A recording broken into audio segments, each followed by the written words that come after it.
Hello students, dictation 5 second बाद शुरू होगा।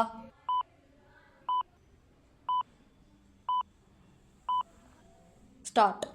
बांग्लादेश में मारे गए छात्र नेता उस्मान हादी के भाई ने जिस तरह उसकी हत्या के लिए मोहम्मद यूनुस सरकार को ही कटघरे में खड़ा किया, उससे यह साफ है कि इस मामले में भारत को बदनाम करने के लिए सुनियोजित ढंग से काम किया गया।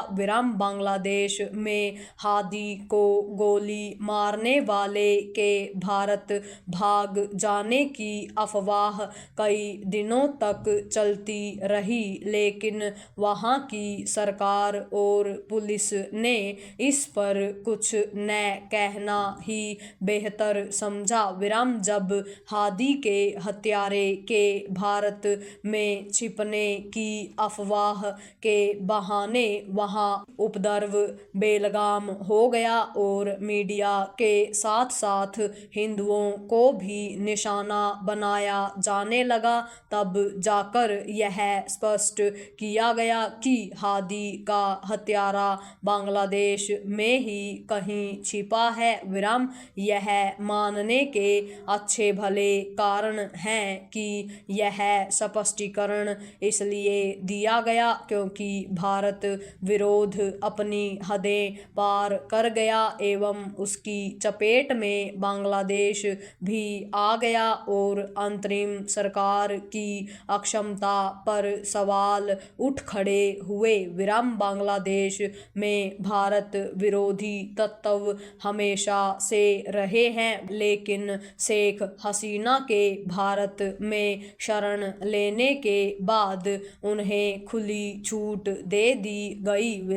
अंतरिम सरकार के प्रमुख के रूप में मोहम्मद यूनुस ने न केवल भारत विरोधी तत्वों को बेलगाम होने दिया, बल्कि उन्होंने खुद भी समय समय पर उकसावे वाले बयान दिए। उन्होंने कभी बांग्लादेश में हिंदुओं के उत्पीड़न को भारत से किया जाने वाला दुष्प्रचार बताया और कभी पूर्वोत्तर में चीन को सक्रिय होने का निमंत्रण दिया। उन्होंने उस पाकिस्तान से सहयोग का सिलसिला भी शुरू किया जिसने बांग्लादेश में कहर ढाया था। इसी तरह उन्होंने जमाते इस्लामी और इस जैसे अन्य भारत विरोधी कट्टरपंथी संगठनों की पीठ पर हाथ रखा। पैरा इस नतीजे पर पहुंचने के पर्याप्त आधार हैं कि बांग्लादेश में भारत विरोधी जो माहौल बनाया जा रहा है वह किसी बड़ी साजिश का हिस्सा है और यदि मोहम्मद यूनुस और उनकी सरकार के सहयोगी इस साजिश में शामिल नहीं हैं तो उसकी अनदेखी तो कर ही रहे हैं। लगता है कि शेख हसीना के प्रति अपनी चिढ़ के चलते वे भारत से संबंध खराब करने पर तुले हुए हैं।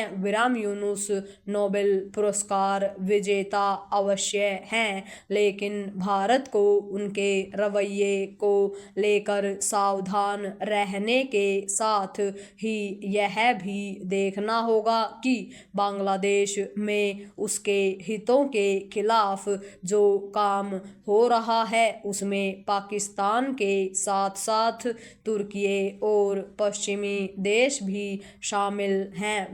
इसकी अनदेखी नहीं की जा सकती कि पश्चिमी देश और विशेष रूप से अमेरिका और यूरोप बांग्लादेश में कट्टरपंथी ताकतों के खतरनाक उभार को लेकर किस तरह मौन साधे हुए हैं। विराम ऐसे में भारत को बांग्लादेश के घटनाक्रम को लेकर सतर्कता और चौकसी बरतने के साथ ही अपने कूटनीतिक कौशल का भी परिचय देना होगा। पूर्ण विराम।